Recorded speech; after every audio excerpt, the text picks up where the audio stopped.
नमः संस्कृताय। आप लोग कैसे हो? मैं आशा करती हूँ कि आप लोग बहुत अच्छे होंगे। जो भी फ्रेंड्स हमारे बिहार बीपीएससी 3.0 एस्टेट की तैयारी कर रहे हैं उनके लिए क्लास बहुत ही महत्वपूर्ण है। और आज की क्लास में आप समझेंगे कि पहले जो पेपर हुआ था वो आपका कैसे आया था। तो इससे पहले का एक प्रश्न पत्र करा दिया है, ये आपका द्वितीय प्रश्न पत्र है। तो मित्रों जितना हो इस वीडियो को शेयर करना, क्योंकि बात है आपकी बिहार की, और बिहार की आप किसी भी संस्कृत प्रतियोगी परीक्षा की तैयारी कर रहे हैं उसके लिए ये मोस्ट इम्पोर्टेंट है। ये आपका मॉडल पेपर बिहार शतकम से लिया गया है। इसलिए फ्रेंड्स अगर वीडियो आपको हेल्पफुल लगती है, अच्छी लगती है, तो अपने मित्रों को शेयर करना। अगर किसी भी प्रश्न में कोई भी आपको डाउट है तो प्लीज़ कमेंट के द्वारा अपने सुझाव अवश्य लिखें। जैसा कि फ्रेंड्स आप स्क्रीन पर देख पा रहे हैं, ये है आपका 11 तारीख का, यानी कि ये परीक्षा आपकी 11/9/2023 को हुई थी। और ये आपकी परीक्षा के लिए मोस्ट इम्पोर्टेंट है। इससे पहले जो आपने परीक्षा 9/9/2020 का ये मैंने करा दिया है। आप लोग डिस्क्रिप्शन में लिंक होगी वहाँ से देख लेना। और इससे पहले मॉडल पेपर करा दिए हैं। मॉडल पेपर किस तरीके के हैं आपके, वो भी आप लोग देख लेना डिस्क्रिप्शन में। ठीक है फ्रेंड्स, अगर ये वाली बुक आपने ली होगी तो आपको पता होगा कि ये 15 माह मॉडल पेपर है, लेकिन ये आपकी परीक्षा यानी कि 11/9/2023 को हुई थी। तो पहला प्रश्न हम स्टार्ट करते हैं और आप लोग बताना कि क्लास आपको कैसी लगी और आपका कितने प्रश्न सही हुए। तो पहला ही प्रश्न है, अष्टाध्यायी के रचयिता कौन है? आपको अष्टाध्यायी के बारे में बताना है कि अष्टाध्यायी लिखा किसने है। पतंजलि ने, पाणिनि ने, कात्यायन ने, वरदराज ने। तो मित्रों देखिए, अधिक समय न गंवाते हुए आपको पता ही होगा अष्टाध्यायी के लेखक पाणिनि हैं। कौन है? अष्टाध्यायी के लेखक पाणिनि हैं। मारो मोहर लगाओ ठप्पा, अब की बार बिहार में होगा सिलेक्शन पक्का। आंसर बी आपका बिल्कुल राइट है। नेक्स्ट है, हलन्त्यम सूत्र से किसकी इत्संज्ञा होती है? तो हलन्त्यम की जब बात आ जाए तो हलन्त्यम सूत्र से जो इत्संज्ञा होगी वो अंतिम व्यंजन वर्ण की होती है। किसकी होती है भैया? अंतिम व्यंजन वर्ण की होती है। इसलिए दूसरे का आपका सी ऑप्शन राइट है। लोपः संज्ञा का विधायक सूत्र है। तो लोपः का क्या है? अदर्शनम लोपः। तो तीसरे का अगर आपने सी ऑप्शन को चुना है तो आंसर बिल्कुल सही है, अदर्शनम लोपः। लोप संज्ञा का जो विधायक सूत्र है वो आपका सी है।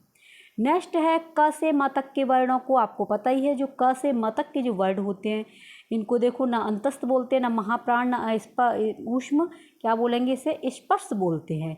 स्पर्शों की संख्या आपकी 25 है और क से मतक के वर्ड आपके 25 हैं, इसलिए इनको क्या बोलेंगे? स्पर्श बोलते हैं। ए ऑप्शन आपका राइट है। मुख, नासिका, वचनो, अनुनासिक, रिक्त स्थान, यानी कि आपको सूत्र याद करने हैं। जब सूत्रों को आप लयबद्ध याद कर लेंगे तो फिर अपने आप ही आपको आंसर मिल जाएगा। तो 5वें का सही है, मुख, नासिका, वचनो। मुख और नासिका के द्वारा जो वर्ड बोले जाते हैं वो आपके क्या कहलाते हैं? तो वो कहलाते हैं मित्रों आपके अनुनासिक। हाँ, क्या कहलाते हैं? अनुनासिक कहे जाते हैं। इसलिए इसका बी ऑप्शन अगर चुना है तो बिल्कुल सही है। तुल्यास्य प्रयत्नम, खाली जगह, इसमें क्या आएगा? तुल्यास्य प्रयत्नम। तो 6वें का है, तुल्यास्य प्रयत्नम सवर्णम। डी ऑप्शन आपका बिल्कुल सही है। अगला क्वेश्चन है आपका 7वां, वर्णों की अतिशय समीपता को क्या कहेंगे? वर्णों की समीपता को क्या कहते हैं? तो क्या कहेंगे? संहिता। वर्णों की जो अतिशय समीपता होती है उसे संहिता कहा जाता है। B option. चतुर्विंशति सहस्त्री संहिता किसे कहते हैं? रामायण, महाभारत, पुराण, इनमें से कोई नहीं, तो इसे कहेंगे आपके रामायण।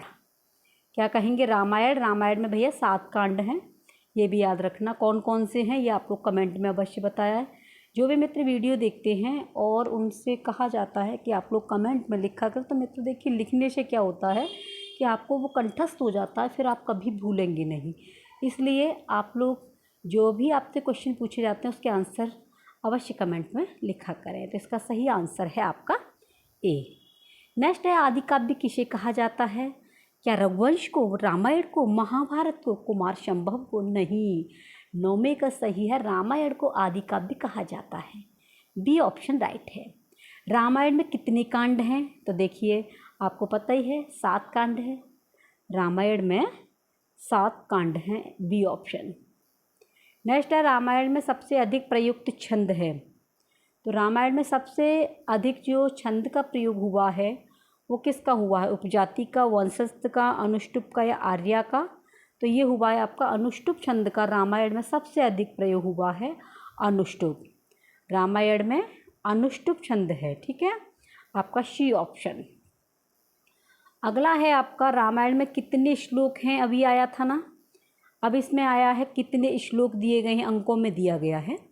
12,000 है, 24,000 है, 20,000 है या आपका 40,000 है? तो ये आपके 24,000 है। संस्कृत में 24,000 को क्या कहा जाता है? ये रहा देखो, चतुर्विंशति सहस्री, इसे 24,000 कहा जाता है। इसलिए इसका आंसर क्या सही हुआ आपका? बी ऑप्शन सही है। रामायण में 24,000 श्लोक है। रामायण के रचयिता कौन हैं? देखिए प्रश्न, किससे एक प्रश्न आपकी बिहार की परीक्षा में आए हैं ना। ऐसे आप मेहनत करेंगे तो आपका सिलेक्शन नहीं होगा क्या? होगा, अगर बस अपने आपको खुद को टाइम दे देंगे कि हमें ये पढ़ना है, और आपको सामने ये भी है कि परीक्षा ऐसे आती है, तो आप लोग अच्छे से प्रिपरेशन कर सकते हैं। 13 में का रामायण की रचयिता कौन है? कालिदास, भास, अश्वघोष या वाल्मीकि जी? तो रामायण के वाल्मीकि जी हैं, डी ऑप्शन आपका सही है। अगला है 14वां, रामायण के किस कांड में अन्य कांडों की अपेक्षा अधिक काव्यात्मक वर्णन है? तो अन्य कांडों की अपेक्षा अधिक काव्यात्मक वर्णन जो है वो आपका सुंदर कांड में ज़्यादा है। सुंदर कांड को गा कर के ज़्यादा प्रयोग किया गया है। काव्य में आपको पता है गाय की ज़्यादा होती है, तो सुंदर कांड में आपके ज़्यादा काव्य का वर्णन है। ए ऑप्शन आपका 14 में का सही है। बृहत्त्रयी में किस महाकाव्य की गणना नहीं होती है? तो नहीं होती है, अब आपको एक ट्रिक के माध्यम से याद कर सकते हैं। पहले आपको ये पता होना चाहिए बृहत्त्रयी की गणना होती किस किस में है। तो आप लोग याद कर लीजिए, किशन। ट्रिक क्या है आपकी? किशन है बृहत्त्रयी की। किशे आपका किरातार्जुनीयम हो गया। श से आपका शिशुपाल वधम हो गया। नश हो गया नैषधीय चरितम। इन तीनों की भैया बृहत्त्रयी में गणना होती है, लेकिन रघुवंश महाकाव्यम की नहीं होती है, इसलिए आपसे नहीं पूछा है। तो आंसर डी आपका सही है। तो इसकी ट्रिक क्या लिखेंगे आप? बृहत्त्रयी की किशन, किशन नाम याद हो जाएगा आराम से। किशे किरातार्जुनीयम, और श से आपका शिशुपाल वधम, और न से आपका नैषधीय चरितम, ठीक है। तो डी ऑप्शन इसका राइट है। नेक्स्ट है, मेघदूत में किस छंद का प्रयोग हुआ है? तो मेघदूत से म से मेघदूत और म से मंदाक्रांता। मंदाक्रांता छंद का प्रयोग किया गया है मेघदूत में, सी ऑप्शन। किरातार्जुनीयम किस कवि की कृति है? तो सबको पता होगा किरातार्जुनीयम जो है भारवी की कवि, भारवी कवि हैं, उनकी ये किरातार्जुनीयम है, ठीक है। तो 17 में का बी ऑप्शन राइट है। अपनी उपमाओं के लिए प्रसिद्ध है। उपमा के लिए जो प्रसिद्ध है वो आपके कालिदास जी प्रसिद्ध है ना, कालिदास, डी ऑप्शन। अर्थ गौरव के लिए भैया देखो, अर्थ गौरव के लिए किस कवि की प्रसिद्धि है? तो अर्थ गौरव के लिए जो प्रसिद्ध हैं वो आपके भारवी हैं, जो किरातार्जुनीयम लिखी है। ए ऑप्शन राइट है। शिशुपाल वध किस कवि की कृति है? शिशुपाल वध, जो शिशुपाल वध है ये किस कवि की कृति है? तो 20 में का सही ऑप्शन है माघ की। किसकी है? माघ की है भैया, सी ऑप्शन राइट है। यक्ष किसका अनुचर था? अनुचर मतलब सेवक। इंद्र का, कुबेर का, विश्वकर्मा का, विष्णु का? तो ये जो थे कुबेर के अनुचर थे, कुबेर के। बी ऑप्शन इसका सही है। अगला है 22वां प्रश्न है, विरही यक्ष किस पर्वत के आश्रम में किस दिन बिता रहा था? तो किस विरही यक्ष किस पर, कौन से आश्रम पर अपने दिन व्यतीत कर रहे थे? रामगिरी पे, नीलगिरी पे, विंध्य पे या चित्रकूट पर? तो ये मित्रों कर रहे थे आपके रामगिरी पर्वत पर, इसलिए इसका ए ऑप्शन राइट है। कौन सा है? रामगिरी पर्वत पर जो विरही थे वो यक्ष विरह के कारण रामगिरी पर्वत पर अपने दिन व्यतीत कर रहे थे, बिता रहे थे। इसका ए ऑप्शन। नेक्स्ट है, मेघदूत के प्रथम पद्य कश्चित कांता विरह गुरुणा में किस प्रकार का मंगलाचरण है? ये आपको बताना है। मंगलाचरण भैया 3 प्रकार के होते हैं। कितने होते हैं? 3। आशीर्वादात्मक, वस्तु निर्देशात्मक और नमस्कारात्मक। लेकिन मेघदूत के प्रथम पद्य में, ये पद्य जो दिया गया है इसमें कौन सा मंगलाचरण है ये पूछा जा रहा है हमसे। तो इसमें वस्तु निर्देशात्मक है। कौन सा है? वस्तु निर्देशात्मक है मित्रों, बी ऑप्शन राइट है। नेक्स्ट है आपका कामार्ता ही प्रकृति कृपणा श्वेत नाचते चेतनेशु में कौन सा अलंकार है? कामार्ता ही प्रकृति कृपणा श्वेत चेतनेशु में कौन सा अलंकार है? इसमें आपको अलंकार बताना है, तो इसमें अर्थांत अन्यास अलंकार है। कौन सा है? अर्थांतर न्यास है ना, अर्थांतर न्यास अलंकार है, डी ऑप्शन सही है। धूम ज्योति सलिल मरुतः सन्निपातः, ये किसका विशेषण है? धूम ज्योति सलिल मरुताम सन्निपातः, ये विशेषण आपका मेघ का दिया गया है। किसका दिया गया? मेघ का, ए ऑप्शन मेघदूत का है। ये वो मेघदूत आपकी कालिदास जी ने लिखी है। यक्ष मेघ से कहाँ जाने की प्रार्थना करता है? इंद्रपुरी, पुष्पपुरी, अलकापुरी या स्कंदपुरी में? तो ये आपके अलकापुरी में जाने के लिए प्रार्थना करते हैं।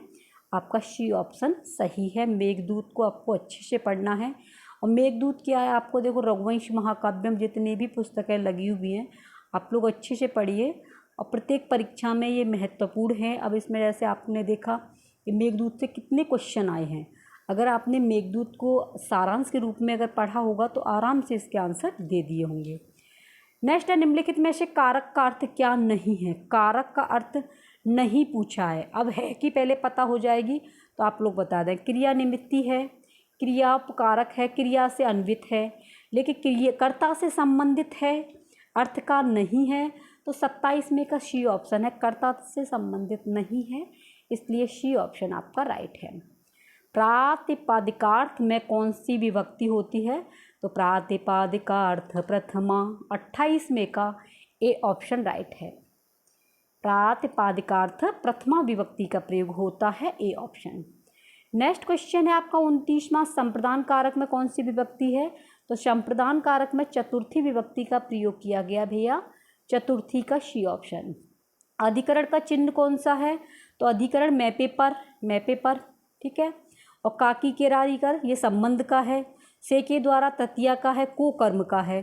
और अधिकरण का क्या है? मैं पेपर, ठीक है। तो यहाँ पर 30 में का आपका बी ऑप्शन राइट है। अगला है किस सूत्र से सह के योग में अप्रधानकर्ता में तृतीय विभक्ति होती है? तो बात जब सह की आ जाए तो तृतीय विभक्ति ही है। 31 में का आपका सही ऑप्शन है सहयुक्ते प्रधाने। सहयुक्ते प्रधाने के योग में, सह के योग में अप्रधानकर्ता होता है, डी ऑप्शन सही है। साधकतम खाली जगह में क्या आएगा? साधकतम, तो कर्मम अपादानम करणम संप्रदानम। तो 32 में का अगर आपने सोचा है करणम, साधकतम के योग में करणम का प्रयोग हुआ है, इसलिए फ्रेंड्स आपका सी ऑप्शन राइट है। ग्रामम गच्छन् तृणम स्पृशति, इस उदाहरण में तृणम में किस सूत्र से द्वितीय विभक्ति हुई है? तृणम की बात चल रही है। तो कर्मणि द्वितीया से, कर्तुर्दीप्सितम कर्म से, तथा युक्त चानिप्सितम ते या अकथितम च से। 33 में का ए ऑप्शन सही है, कर्मणि द्वितीया से हुई है, ए ऑप्शन आपका बिल्कुल राइट है। नेक्स्ट क्वेश्चन है आपका कादम्बरी की कथा का मूल स्रोत क्या है? कादम्बरी की कथा का मूल स्रोत आपको बताना है। कथा शतसागर है, या बृहत कथा, या बृहत कथा मंजरी है, या आपका बृहत कथा लोक संग्रह है। तो 34 में का सही ऑप्शन है मित्रों आपका बृहत कथा है, और कादम्बरी बाणभट्ट की कथा है, ठीक है। तो बी ऑप्शन इसका राइट है। ये आ गया, देखो कादम्बरी के रचनाकार कौन है? तो कादम्बरी के रचनाकार बाणभट्ट जी हैं, बी ऑप्शन आपका सही है। नेक्स्ट क्वेश्चन है आपका बाणभट्ट को किस राजा ने आश्रय दिया था? तो राज्यवर्धन, सोमवर्धन, कृष्णवर्धन या हर्षवर्धन। तो 36 में का अगर आपने सोचा है हर्षवर्धन, तो बिल्कुल सही है, डी ऑप्शन हर्षवर्धन ने ही बाणभट्ट को आश्रय दिया था। तारापीड़ किसके पिता थे? तारापीड़ आपके चंद्रापीड़ के पिता थे। किसके थे? चंद्रापीड़ के। तारापीड़ 37 में का आपका सही ऑप्शन है बी। चंद्रापीड़ के जो पिताजी थे वो तारापीड़ थे। अपरिमाणोपशमो दारुणो लक्ष्मी मदः, ये वाक्यांश किस ग्रंथ से उद्धृत है? देखो बात जब लक्ष्मी का अहंकार जिसके अंदर आ जाए, ये उपदेश दिए गए थे, आपको पता ही है। तो 38 में का आपका सी ऑप्शन सही है, कादम्बरी। यानी कि चंद्रापीड़ को उपदेश दिए गए थे कि अगर किसी को लक्ष्मी का अहंकार हो जाए तो उसका नाश होने में टाइम नहीं लगता है। तो ये कादम्बरी से ये सूक्ति ली गई है, सी ऑप्शन। शुकनाशोपदेश में लक्ष्मी को क्या कहा गया है? चंचल, दुष्टों पर कृपा करने वाली, तृष्णा को बढ़ाने वाली, या इनमें से सभी। तो 39 में का डी ऑप्शन सही है। क्यों सही है? क्योंकि चंचला भी कहा गया है, दुष्टों पर कृपा भी करती है, तृष्णा को भी बढ़ाती है, इनमें से सभी डी ऑप्शन।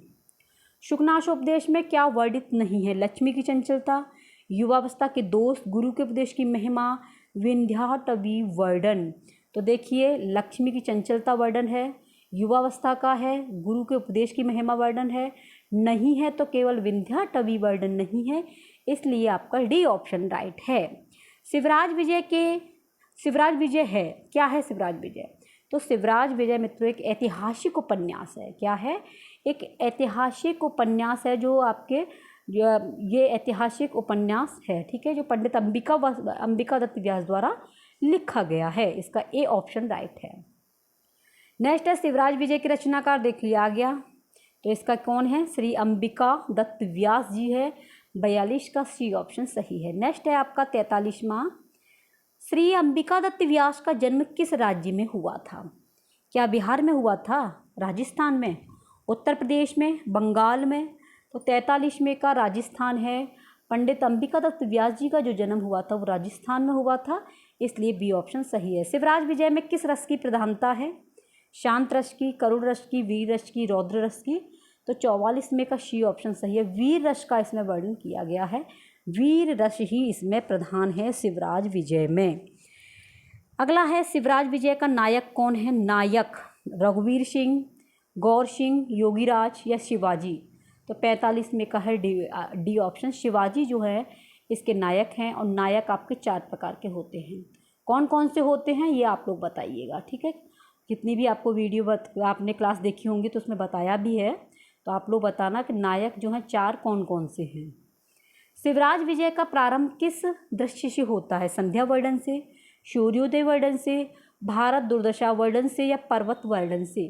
तो 46 में का बी ऑप्शन राइट है। सूर्योदय वर्णन से शिवराज विजय का प्रारंभ होता है मित्रों, बी ऑप्शन सही है। अभिज्ञान शाकुंतलम नाटक के रचनाकार कौन है?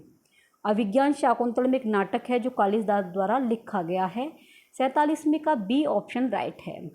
संस्कृत का सर्वश्रेष्ठ नाटक कौन सा है? सर्वश्रेष्ठ कौन सा है? 48 में का बी, अभिज्ञान शाकुंतलम मित्रों सर्वश्रेष्ठ नाटक है, ठीक है, बी ऑप्शन। अभिज्ञान शाकुंतलम में कितने अंकों में निबद्ध है?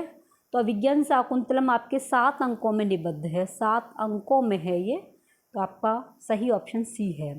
अभिज्ञान शाकुंतलम का कौन अंक सर्वश्रेष्ठ माना जाता है? तो कौन सा अंक है जो सबसे ज़्यादा सर्वश्रेष्ठ माना जाता है? तो वो माना जाता है फ्रेंड्स आपका चतुर्थ अंक सबसे ज़्यादा सर्वश्रेष्ठ है। इसमें 7 अंक हैं, और 7 अंकों में सबसे ज़्यादा जो श्रेष्ठ है वो आपका है बी ऑप्शन सही है, ठीक है। तो ये थे फ्रेंड्स आपके 50 प्रश्न।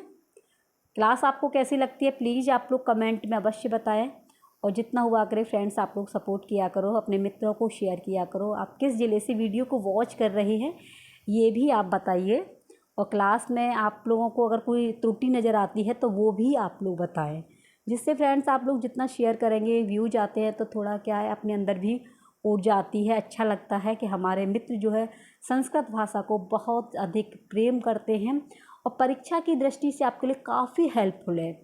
इसलिए मित्रों आप लोग किसी भी परीक्षा की प्रिपरेशन कर रहे हैं तो बस आप लोग क्वेश्चन की प्रकृति को समझ जाइए, आपकी परीक्षा पास हो जाएगी। 51वां प्रश्न है, शकुंतला की माता कौन थी? मेनका, रंभा, उर्वशी, शानुमती? तो जो उर्वशी जो शकुंतला थी उनकी जो माता जी थी उनका नाम मित्रों था मेनका। मेनका जो है शकुंतला जी की माता थी। ए ऑप्शन आपका बिल्कुल राइट है। शकुंतला के पिताजी कौन थे? विश्वामित्र, वशिष्ठ, कश्यप या गौतम जी? तो वामन का सही है। विश्वामित्र जो थे वो आपके शकुंतला जी के कौन थे? पिताजी थे। वामन का ए ऑप्शन राइट है, ठीक है। नेक्स्ट है दुर्वासा का शाप अभिज्ञान शाकुंतलम के किस अंक में वर्णित है? दुर्वासा जी ने जो शाप दिया था अभिज्ञान शाकुंतलम में, किसको दिया था बताइए? अभिज्ञान शाकुंतलम में जो शकुंतला को शाप दिया गया था वो किस अंक में दिया गया था? तो वो दिया गया था चतुर्थ अंक में, ठीक है, सी ऑप्शन सही है। कविता कामिनी हास किस कवि को कहा गया है? कविता कामिनी हास 54वें का सही ऑप्शन है आपका भास को कविता कामिनी हास कहा गया है। तो कविता कामिनी हास, और इधर याद कर लेना भास, हास भास, ठीक है। क्वेश्चन आ जाता है कविता कामिनी हास किसे कहा गया है, तो भास को कहा गया है, ठीक है। तो बी ऑप्शन है आपका 54वें का बी ऑप्शन राइट है। स्वप्नवासवदत्तम है क्या है, महाकाव्य है, नाटक है, गद्य काव्य, नाटिका है।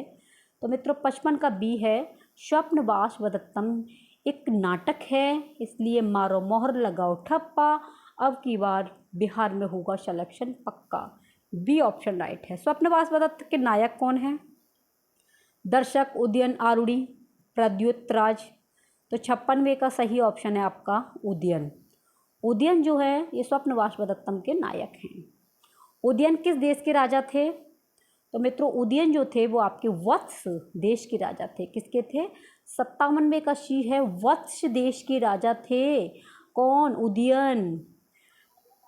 पद्मावती किस राज्य की राजकुमारी थी, बताइए, पद्मावती किस राज्य की राजकुमारी थी। तो 58वें का सही ऑप्शन है आपका ए, मगध देश की पद्मावती राजकुमारी थी, ए ऑप्शन।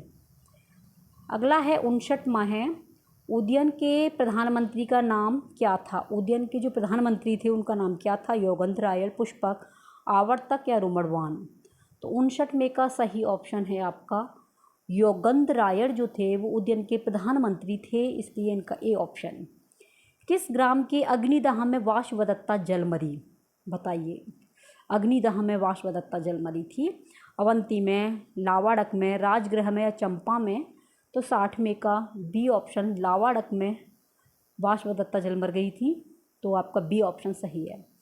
ऋग्वेद का प्रथम सूक्त है, ऋग्वेद का प्रथम सूक्त क्या है, ऋग्वेद का प्रथम सूक्त है अग्निसूक्त। क्या है, अग्निसूक्त है, बी ऑप्शन राइट है। किस देवता को यज्ञ का पुरोहित कहा जाता है, तो यज्ञ में पुरोहित कहा जाएगा अग्नि को।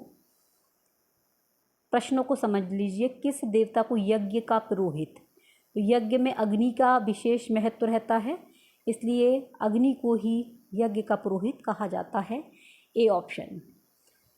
सविता देव के लिए विशेषण का प्रयोग नहीं हुआ है, सविता देव के लिए विशेषण का प्रयोग नहीं हुआ है, तो 63वें का मित्रों डी ऑप्शन सही है। दिवह दुहित का प्रयोग नहीं हुआ है, बाकी का हेड्याच का हुआ है, हेड्यास्त का हुआ है, सुनीथ का हुआ है, लेकिन दिवह दुहित का नहीं हुआ है, डी ऑप्शन राइट है। कौन देवता अंतरिक्ष लोक से पुनः पुनः आते हुए देवताओं और मनुष्यों को अपने अपने कार्यों में लगा लेते हैं, तो कौन से देवता हैं, वो हैं आपके सविता। कौन से हैं, सविता, बी ऑप्शन। किस देवता के 3 मधुपूर्ण पदों के पराक्रम का वर्णन ऋग्वेद में प्राप्त होता है, किस देवता के 3 मधुपूर्ण पदों के पराक्रम का वर्णन ऋग्वेद में प्राप्त होता है, तो किसके का होता है ये बताना है, इंद्र के, विष्णु के, सूर्य के, रुद्र के। तो 65वें का बी ऑप्शन सही है, विष्णु है, विष्णु का होता है बी। मृगो न भीम कुचरो गिरिष्ठा, ये विशेषण किस देवता के लिए प्रयुक्त हुआ है, किसके लिए हुआ है ये बताना, इंद्र, विष्णु, अग्नि, पर्जन्य। तो 66वें का सही ऑप्शन है आपका बी, विष्णु के लिए भैया, है ना, बी ऑप्शन राइट है। नेक्स्ट क्वेश्चन है आपका, ऋग्वेद का सबसे महान राष्ट्रीय देवता कौन है, ऋग्वेद का सबसे महान राष्ट्रीय देवता कौन है। तो आपका 67वें का अगर आपने ए ऑप्शन चुना है इंद्र, तो बिल्कुल राइट है। ऋग्वेद का सबसे महान राष्ट्रीय देवता जो है वो फ्रेंड्स आपके इंद्र हैं।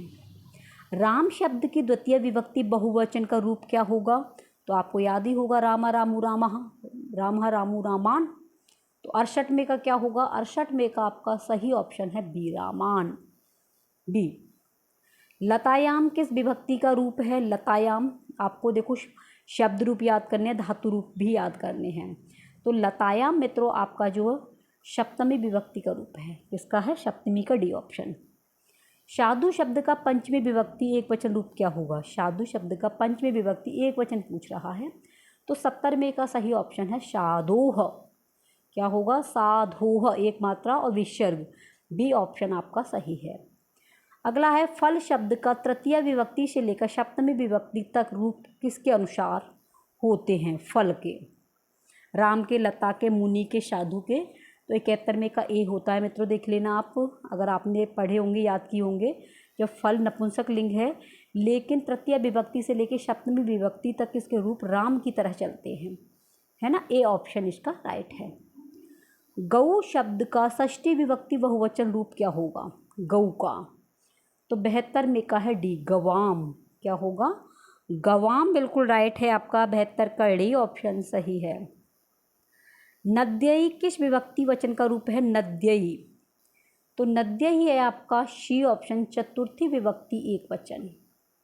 नद्यई किसका है? चतुर्थी विभक्ति एक वचन, आपका शी ऑप्शन राइट है। वधु शब्द प्रथमा विभक्ति बहुवचन का रूप है वधु, तो वधु की जब बात आ जाए तो ये है आपका वधुः। प्रथमा विभक्ति बहुवचन का रूप पूछा है तो 74 का है शी ऑप्शन, ठीक है, 74 का शी ऑप्शन। नेक्स्ट है आपका सबसे प्राचीन वेद। वेद आपके 4 हैं, सबसे प्राचीन की बात चल रही है, पुराना आपका क्या है? ऋग्वेद है ना, शी ऑप्शन। वेदो अखिलो, रिक्त स्थान क्या होगा? वेदो अखिलो।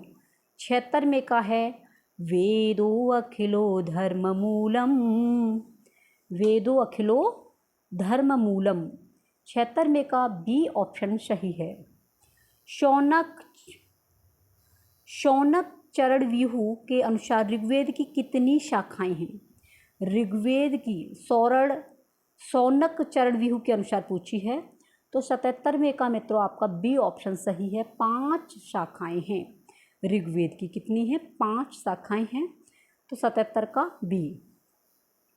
पृथ्वी सूक्त किस वेद से है? पृथ्वी सूक्त, तो पृथ्वी सूक्त आपके अथर्ववेद से है। किससे है? अथर्ववेद से भैया, डी ऑप्शन।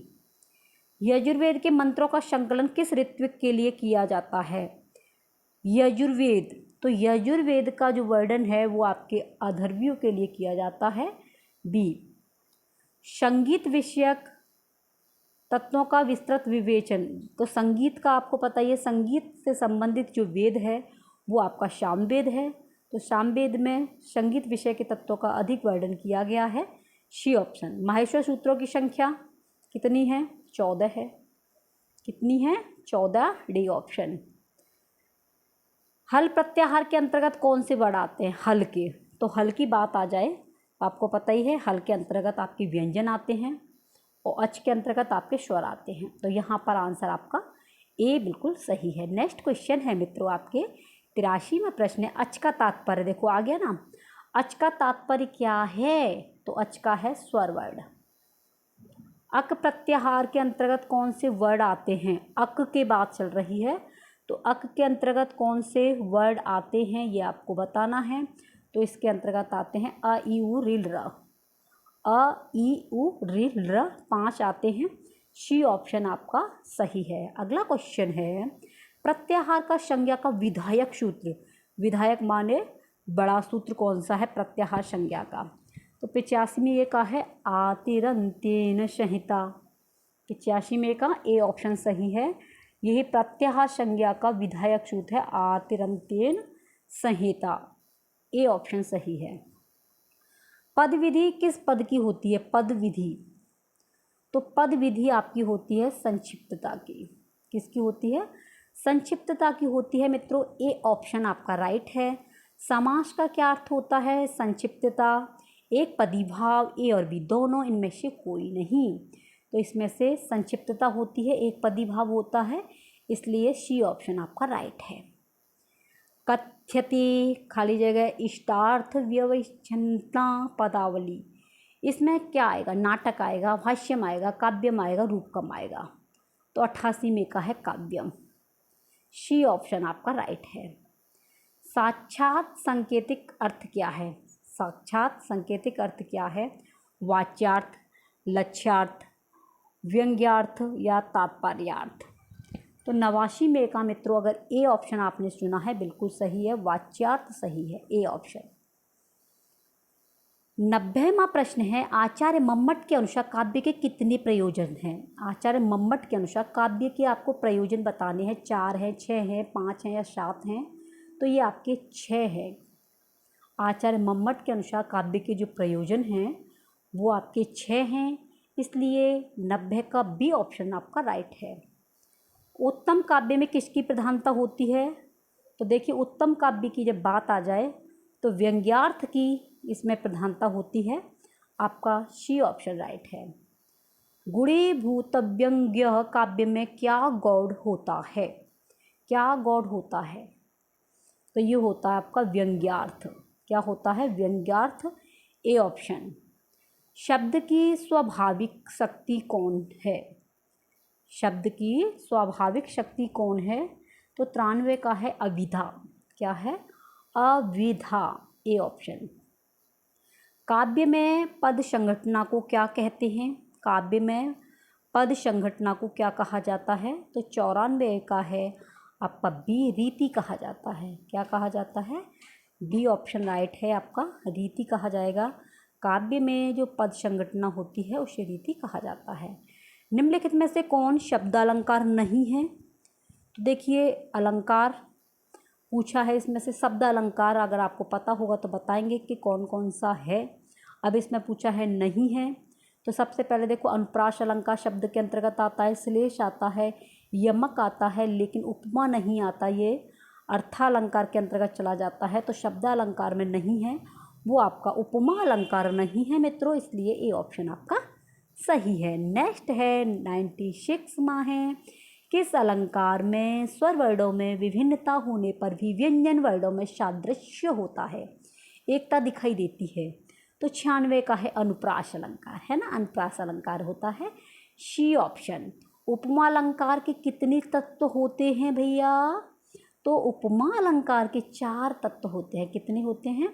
उपमा अलंकार आपने पढ़ा होगा तो उसमें आपने देखा होगा कि इसके तत्वों की संख्या 4 होती है ना। 97 का सी ऑप्शन राइट है। नेक्स्ट है, उपमा अलंकार में क्या नहीं होता है? देखो, उपमान होता है, उपमेय होता है, आरोप होता है, सामान्य धर्म होता है। अब इसमें पूछा नहीं होता है, तो 98 का है आरोप नहीं होता है। बाकी के देखो जो होते हैं वो उपमान होगा, उपमेय होगा, सामान्य धर्म होगा, लेकिन आरोप नहीं इसमें आता है उपमान अलंकार में, इसलिए सी ऑप्शन 98 का बिल्कुल राइट है। इस क्लास का सेकंड लास्ट क्वेश्चन है, उपमेय और उपमान का अभेद वर्णन किस अलंकार में होता है? अभेद वाली बात आ जाए तो मित्रों रूपक अलंकार में अभेद का वर्णन है, इसलिए बी ऑप्शन राइट है। मन्ये शंके ध्रुवम प्राय नूनम एवं एवं एव, ये तो आपको पता ही है ना। ये मन्ये शंके ध्रुवम, ये सब शब्द जहाँ भी आते हैं वो आपका उत्प्रेक्षा अलंकार होता है। कौन सा होता है? उत्प्रेक्षा अलंकार होता है। तो ये थी मित्रों आज की क्लास। ये 1 से 100 क्वेश्चन आपकी पिछली परीक्षाओं में पूछे गए थे। तो ये क्लास आपको कैसी लगी प्लीज़ आप लोग कमेंट में अवश्य बताएं। और फ्रेंड्स देखिए, ये आप लोग देख सकते हैं गुरुजी की काफ़ी अच्छी बुक है, और जिसमें से आपको ये कराए जा रहे हैं हल प्रश्न पत्र, मॉडल प्रश्न पत्र भी। तो आप लोग मित्र जितना हुआ करें क्लास को सपोर्ट किया करें। कल की क्लास में आप देखेंगे आपका ये परीक्षा हुई थी 14 तारीख को। तो ये 14 तारीख को जो परीक्षा हुई थी वो किस तरीके के क्वेश्चन आपकी परीक्षा में आए थे। तो परीक्षा की दृष्टि से ये मॉडल पेपर आपके लिए काफ़ी हेल्पफुल है। इससे आपको ये अंदाज़ा लग जाएगा कि पेपर ऐसा आता है, और हमको अधिक टॉपिक जैसे आपने देखा रामायण से काफ़ी क्वेश्चन आए हैं, अभिज्ञान शाकुंतलम से काफ़ी क्वेश्चन आए हैं, है ना। और इधर देखिए आपके कारक से आए हैं, आपके शब्द रूप हैं, और आपके ये महावाक्य हैं, प्रत्याहार हैं। तो ये सभी आपको पढ़ने हैं। ग्रामर आपकी मस्ट होगी, तो आपकी परीक्षा को पास करने से कोई भी नहीं रोक सकता। ठीक है फ्रेंड्स, तो आप लोग बताइए कैसी क्लास लगती है। मिलते हैं नेक्स्ट वीडियो में। आप लोग तैयारी करते रहें, सफलता आपको अवश्य मिलेगी, क्योंकि जो तैयारी करते हैं तो ऐसा नहीं है आप एक बार हताश हो गए तो दोबारा आपको सफलता नहीं मिलेगी, मिलेगी, बस मेहनत करते रहिए। और क्या पता आपको जो है मेहनत करने से आपकी गुच्छे की आखिरी चाबी ही आपका ताला खोल दे। तो अब की बार आपने सोचा होगा कि हम नहीं करेंगे, लेकिन मन कर रहा है कर लो, तो क्या पता उससे ही आपका सिलेक्शन हो जाए। ठीक है फ्रेंड्स, मिलते रहिए, आप लोग इसी क्लास के साथ में चैनल सब्सक्राइब नहीं किया है तो चैनल को सब्सक्राइब कर लेना। आप अपना ख्याल रखना। Take care. Bye bye. नमः संस्कृताय।